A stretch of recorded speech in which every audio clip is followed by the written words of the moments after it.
going to be a presentation by Jennie C Stephens, and then the second is going to be a panel looking at, I suppose, the Irish context. So we looked at the European this morning. We're going to look more at the Irish context. In particular, we're going to hear from a lot of our Together for Public Alliance members. So first of all, I'm really excited to welcome Jennie up to give a presentation on transformative climate justice, early childhood education and care. It's a really exciting presentation that I suppose brings a new and a different aspect to looking at the kind of issues that we've been looking at, except through a climate lens. So Jennie she's the professor of climate justice at the Icarus Climate Research Centre at the National University of Ireland, Maynooth. So I'm delighted to welcome her up. Please give her a round of applause. Thanks.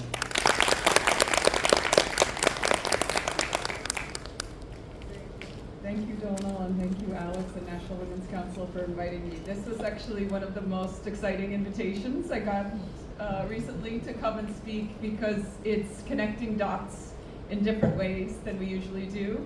So I really appreciate the invitation and to be able to be here. And I will also say, I have an American accent. I'm Irish. I was born here in Dublin. My family moved over to the US in the 1980s when I was 8 years old, and I just recently moved back in the past couple of years. And the feminist community, social justice communities that I've been a part of have been so inspiring and really reaffirmed how valuable it has been, and for my own well-being as well, coming back to Ireland. It's really exciting, given everything that's happening over there as well. I want to start by saying I've been working on climate for my whole career, for about 30 years. And what I've started to realize is what Mary Robinson says is the climate discussion is male, pale, and stale. And not only that, it is also really ineffective. We are not making the changes that are need to happen. And in my own work in universities and academic work, I started realizing how much of that was what we were doing and what we were focusing on and what we were leaving out of the equation, or of the discussion. And so I wrote this book in 2020 called Diversifying Power: Why We Need Anti-Racist Feminist Leadership on Climate and Energy. And this relates to everything that this conference is about, because when people are excluded because there isn't early childhood education and care, people are not able to participate in the important conversations about the future, and we get the reinforcing the same old people coming up with the same old solutions that are not transformative and they're not effective. So I also want to introduce an idea, a concept called petromasculinity. So this is a sociology term that connects kind of a very certain kind of controlling, toxic masculinity that is about controlling women, but also controlling the earth and dominating over the earth systems and over other people. And I find that it's actually a very helpful framing right now to understand what's happening in the bigger geopolitical landscape, what's happening with both fossil fuel dominance and men who are advancing this fossil fuel narratives and realities. And then it's also actually connected with what's happening now with big tech and AI and data centers and all of this that is just aligned with the fossil fuel narratives and fossil fuel economy. So we really need like big transformative change, and that's what I want to how I want to connect what I study with what you're all working on.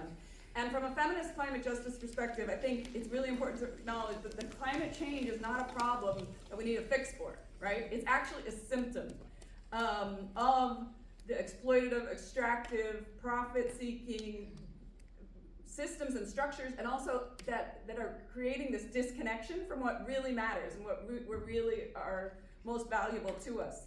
And so we're really in a poly crisis. Not only do we have mental health crises, drug addiction crises, pandemic, we have the child care crisis, housing crisis, cost of living crisis, food crisis, financial crisis, debt crisis, biodiversity crisis, plastic pollution crisis, and then we have militarization, war, failure of international law, rise of authoritarianism, and then we have the climate crisis. So the point of this is not to get you really depressed, but to say that the approach to all of these problems and crises is the same, like in a way. And what we need is to shift our paradigm. And within the climate discourse, because the climate crisis is so acute and it's like happening very quickly, faster, like the ecological degradation, not just climate, biodiversity, water, air, all kinds of things, is happening so fast, and it's accelerating rather than getting better. We need a big paradigm shift.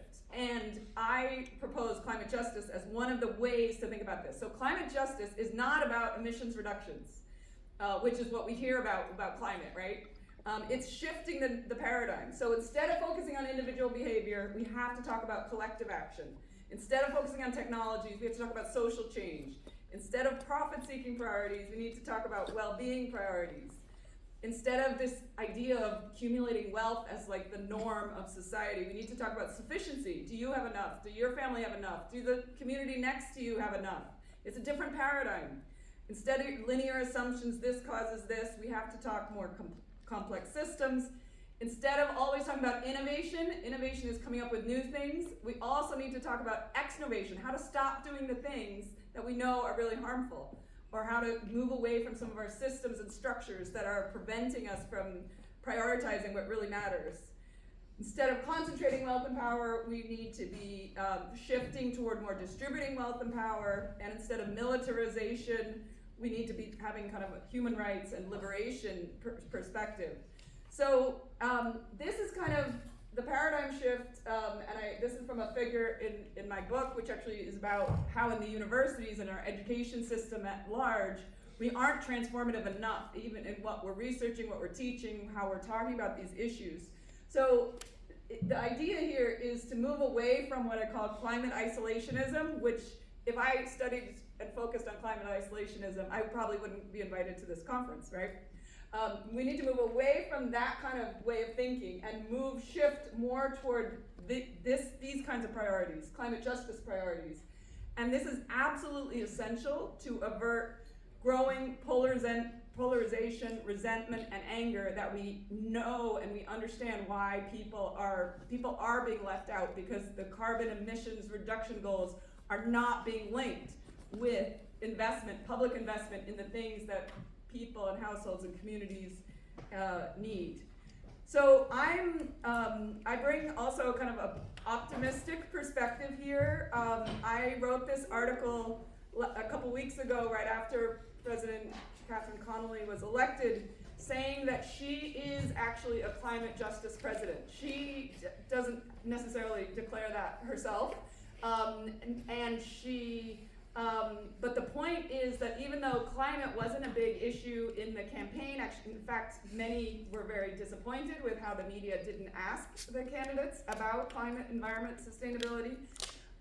But what I saw, and many of us see in her presidency and her priorities, is about a transformative vision for a better future for all, which for me, that's what the climate justice movement is all about. So just to bring it back and thinking about these, I know we're kind of zooming out and then we can zoom back in, but basically our own human well-being, and it's more and more obvious, is intricately connected with ecological health, right? So if ecological systems and the earth systems are in rapid decline, it's not good for any of us. It's not obviously good for our children. It's so counter to everything that we want to be protecting and supporting, that it's really, really important to kind of make these connections more explicit because of how we do silo the issues.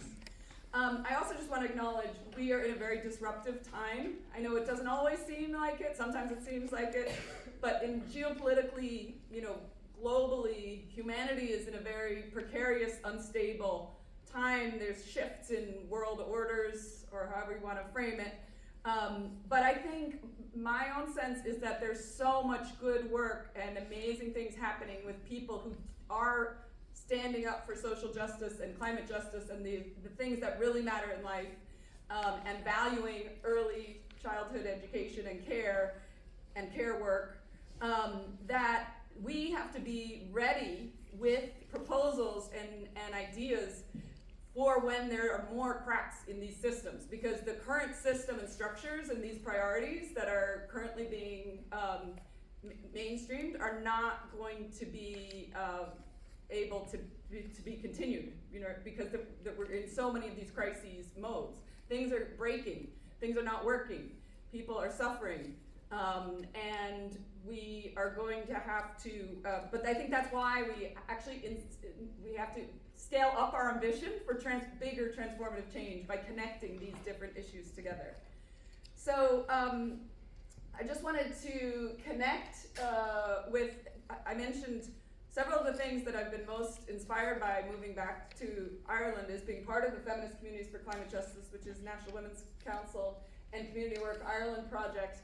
And then as part of that, I was also part of the Women's Assembly, a Feminist Shared Future, in which former President Mary McAleese facilitated a discussion of 50 women, very diverse women, lots of different backgrounds and perspectives.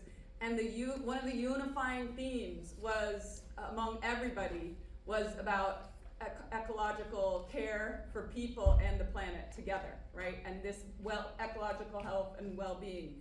And that also, really speaks to, as the conversations and relationship buildings continue with the constitutional question and unification discussions in Ireland, on the island of Ireland, then we have this deeper connection that connects with the land, and the jurisdictional boundaries obviously don't make sense on so many levels. So I also wanted to acknowledge work, a paper I wrote recently with Orla O'Connor, a former head of National Women's Council, in which we made these connections explicit, integrating care and climate policy, and how we need to change the policy and politics both of climate and of care. And I think we also recognize that Ireland really is in a unique position for potential for more care-centered and transformative climate justice leadership. The other thing I wanted to mention is the whole thing of privatization of early childhood education and education in general.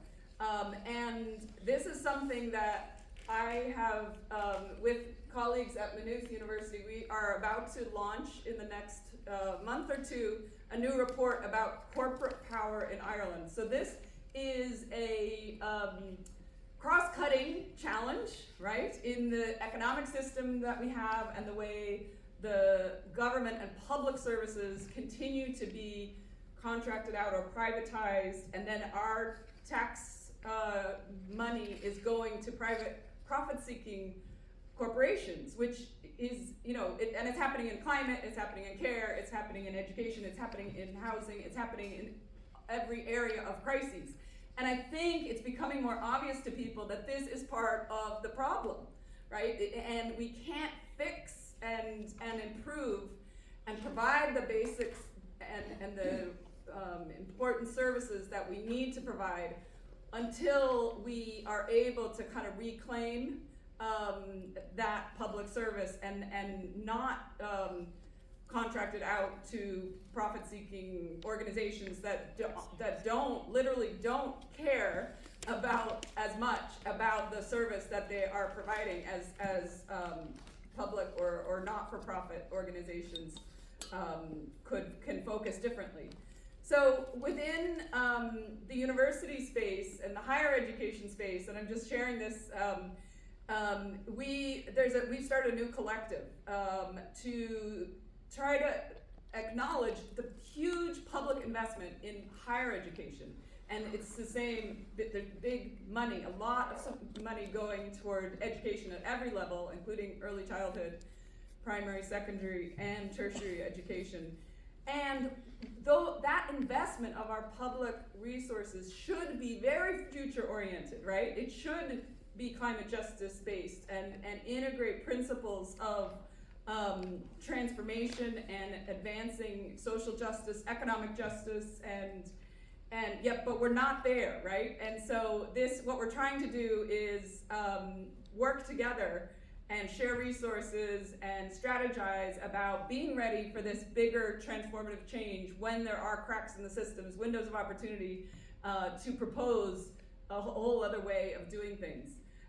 So I'll end there and just say a final thing that sometimes might be helpful, and you can let me know if you think this is helpful in your context, but I think our collective power, our agency, and our imagination to demand time and space to create and envision better futures is absolutely essential, and we have to, and I think that's what the next panel is going to be, opening up space for that, because sometimes we don't have enough space to imagine what could be, and how can we make things better, not just, and obviously we're all struggling for incremental changes when we can, but how can we get to this point and give ourselves time and space for the bigger transformative change, and how can we engage at the same time struggling to improve the current situation while being also ready to advance and support bigger transformative change. So the way I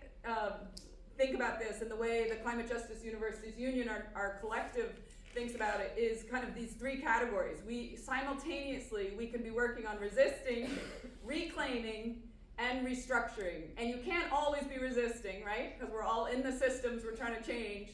And some of us are, we're stuck where we are, but there are times when we can resist and say, no, I'm not going to do that, or no, I'm not going to work there, or I'm not going to take this money, or I'm not going to do something.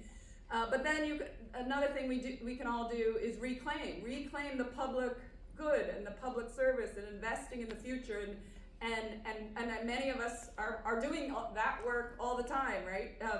And then simultaneously be working toward or be aware of opportunities for these bigger conversations about restructuring. How could we actually imagine a future that simultaneously addressed all of those crises, right, through different models of economics and public investment and in people and the planet. So thank you very much, and I'll stay for the afternoon, so look forward to following up.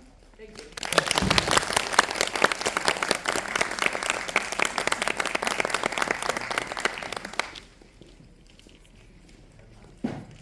Thank you so much, Jenny. That was a really fascinating